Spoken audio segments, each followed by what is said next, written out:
এক ব্যক্তি ছিলেন যিনি সারা জীবন ধরে সব টাকা খুব কৃপণের মতো জমিয়েছিলেন।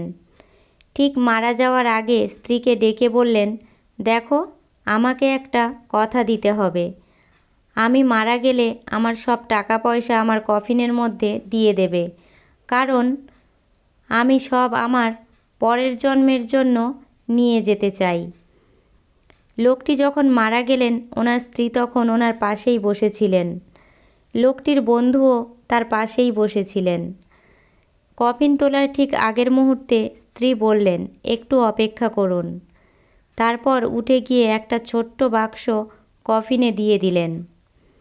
এরপর লোকেরা কফিন উঠিয়ে নিয়ে গেলে পরে বন্ধুটি মৃতের স্ত্রীকে বললেন, আমি জানি তুমি এত বোকা নয় যে সব টাকা পয়সা তোমার মৃত স্বামীর সাথে দিয়ে দেবে।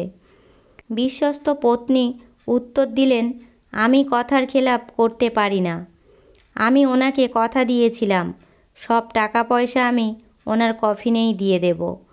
অবাক হয়ে বন্ধুটি জিজ্ঞাসা করলেন, তুমি কি বলতে চাও? সবটুকু টাকা তুমি এইভাবে দিয়ে দিয়েছ? স্ত্রী উত্তর দিলেন, হ্যাঁ, আমি সব টাকা পয়সা একত্রে করে আমার অ্যাকাউন্টে রেখে দিয়েছি। তারপর ওনার নামে একটা চেক কেটে বক্সে ঢুকিয়ে ওনার কফিনে দিয়ে দিয়েছি। উনি যদি ভাঙাতে পারেন তবে ওনার ইচ্ছামতো খরচ করবেন। ঘরের লোক শত্রু হলে আপনি জীবনে শান্তিতে বাঁচতে পারবেন না। কারো ভালো করতে না পারি খারাপ করার তো কোনো প্রশ্নই আসে না।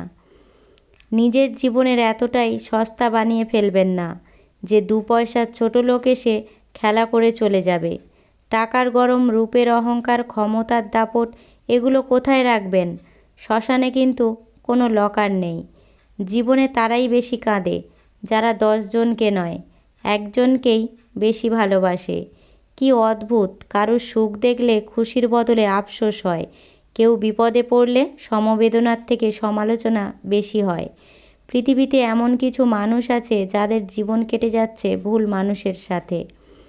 জীবনে খারাপ সময়গুলো একাই কাটাতে হয়, কারণ মানুষ মানুষের কষ্ট দেখলে আরও লবণ ছিটিয়ে উপভোগ করে।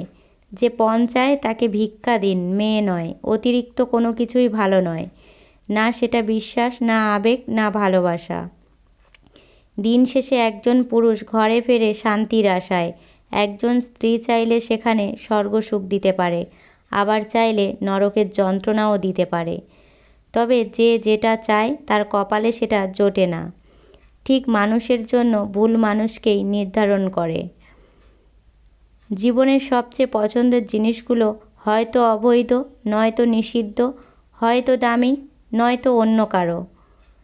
তো বন্ধুরা, আজকের এই পর্যন্ত। ভালো লাগলে একটা লাইক দেবেন, ভিডিওটা পারলে প্রচুর শেয়ার করবেন আর চ্যানেলটিকে সাবস্ক্রাইব করে আমার পাশে থাকবেন। ধন্যবাদ সবাইকে। সবাই সুস্থ থাকবেন, ভালো থাকবেন।